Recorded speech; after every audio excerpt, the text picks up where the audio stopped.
let's get to some of the real big concerns here, Joey, and it has to be the offensive line, particularly the right side of the offensive line. Isaiah Adams, I think, is a better guard than the tackle. I think that's showing up. I don't want to. I don't like pointing out one guy, but Zy Chrysler continues to really struggle. Like it is apparent to anybody watching these games, even in the run game. Maybe he got better in the second half, and certainly Illinois was better in the second half. But the first half, he really struggled in the run blocking. Had a really bad holding penalty that wiped out that great Luke Altmaier touchdown pass to Pat Bryant. It was critical. That's a critical penalty. But that right side needs to get right.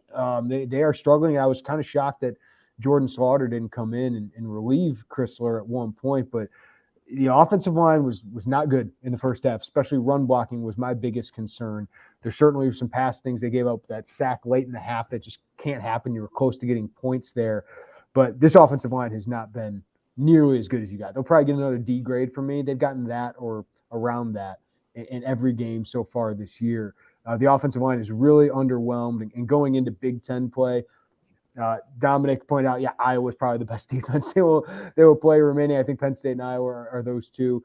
It's going to get a lot harder on that defensive front. So it was encouraging in the second half. You're able to run the ball 8.3 yards per carry, but in the first half, only getting 2.4 yards per carry. That's not the identity of this team, and it's why they continue to get down early. 10-0 deficit here early, Joey. And part of that's what you weren't able to get points on that first drive. I would have kicked the field goal on 4th and 3, but just not able to sustain drives because the offensive line struggles for the most part.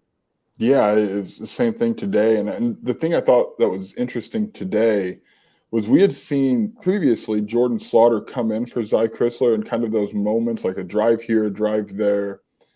We saw him come in for Josh Geske today, and notably not Zy Chrysler. So I just wonder, was Illinois is there like a confidence rebuilding thing they're trying to do with him to let him go out there and get through those reps and kind of work through it at a position he's more familiar with? I don't know, but I mean, you can't continue to do that as you go into the Big Ten, the meat of the Big Ten schedule here. So I don't know. What's the answer there? Because I'm with you. It looked like Isaiah Adams is a better guard.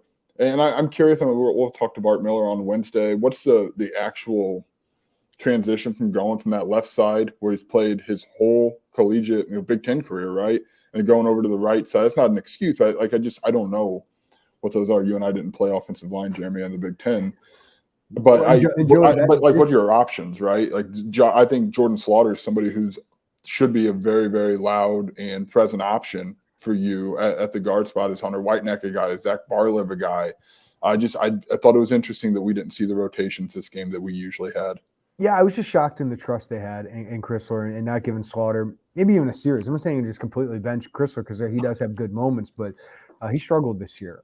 So I'm interested to see where they go from here with that because it's got to get better. Brett Bielema mentioned it. Like, we got to protect our quarterback better. But for me, it's the run game struggling to get going. Yeah. They got going in the second half. I'm interested to watch film there. But that's something that you really struggle to fix in recruiting right away. Brett Bielema mentioned it 2 years ago going into the Penn State game. There's a big void. Well, Zy Chrysler and Isaiah Adams have stepped in the void.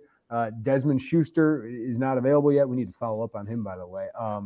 But yeah, like those guys, they had to go the JUCO route, and they're developing some of those guys. But clear, they think Zy Chrysler is one of their best 5 linemen by far. But that's a concern because you got to get better up front if you're Illinois. The way that this team's supposed to play and the way Luke Altmaier has played, despite this poor offensive line play or subpar offensive line play, is encouraging. But you just wonder what he could be if he was just protected consistently and they could establish the run game consistently. Yeah, it's been a really good thing for Illinois that Luke Altmaier is as mobile as we've seen him be, because if not, then some of those sacks probably pile up. The strip sack, he probably could have gotten rid of it a little earlier before that strip sack comes. But yeah, that's my biggest concern about this football team right now is the offensive line. I wouldn't have believed it if you told me that in July, or really even August. But it's clunky. It's really clunky, and I wondered what it was going to look like with the full week. I also thought it was interesting that they moved when they made that switch ahead of Penn State with Adams and Chrysler and Geske. That happened on a Wednesday. So I mean, did they go into Tuesday wanting to see if they could work on it and not? And so you thought, okay, a whole week, what's it going to look like? And it didn't look much better, right? It truly didn't look better. The second half, obviously, as you mentioned, they were able to get going a little bit on the ground, and that's what this team is. That's what this team needs to be, is a team that can pick up some of those yards on the ground. And it's not all on the line. There's some burst. I know we talked during the game, the first half, the running backs could have shown a little bit more burst at certain times, but the offensive line didn't set them up for success a lot of the time in that first half, and it put Illinois in a hole. I was texting with Jay Lehman during the game, and one of the things is missed blocks, missed tackles. LeJontay Wester got going. He's the one guy I kept saying, this is the guy you got to guard. And he's a phenomenal player. They kept him from going off, with these big touchdown, which is fine, but he really got going. It's just these self-inflicted, these penalties, Joey. Like, they corrected it last week on the defense, but the penalties really hurt him again today. The Chrysler one really hurt. These are the things you got to eliminate if you're going to win Big Ten games, because, if they play like this against Purdue, they'll lose, especially on the road. They play this way against Nebraska, they could lose. They got to clean that stuff up. The turnovers and penalties, that the Hank Beatty fumble was a crusher. The strip sack, I know he was sacked, but that was 4 seconds in the pocket for Luke. He's got to get rid of the ball or run. Those are the things you got to take out of your game, and you got to learn from. You just can't sit in the pocket that long. You got to feel it, and you got to escape. So those are things they definitely have to clean up. Yeah, they do, and I'm fascinated to see what that looks like going into Purdue. And I don't know. I just want to, like, someone's asked about basically all the redshirt freshmen, offensive linemen. I mean, I get it, right? Like, I understand, but at the same time, like, they haven't played a single game. They're still redshirt freshmen. In an ideal world, you don't necessarily care to have that. Do you try it? I mean, is that a button you try? I don't know. We don't see practice. I think Whiteneck is close. I think he's closer than anybody else in that conversation, but there's still, for us, it's Slaughter. Like, I just didn't understand why he didn't play that's more. the one for me. Barlev a little bit, or Whiteneck. I thought we might see a little bit of that just to get a glimpse, because I thought your guy was struggling enough, or your guys were struggling enough, that you might want to see somebody else at guard. Tackle's a problem. Like, I think it's going to be a problem. I don't think Isaiah Adams is a great tackle. I think those guys need some chip help. But, I mean, tackles are going to give up some sacks probably at some point. They're going to get beat every once in a while. But Pearl and Adams have not been as good as we expected. I don't know if they've really helped their NFL draft stock so far, so those guys have to improve as well. But for me, it's really that interior you got to clean up. Like, Kreutz has been really consistent.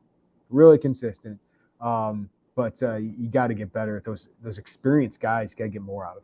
You do. I mean, I thought Adams was fine at guard.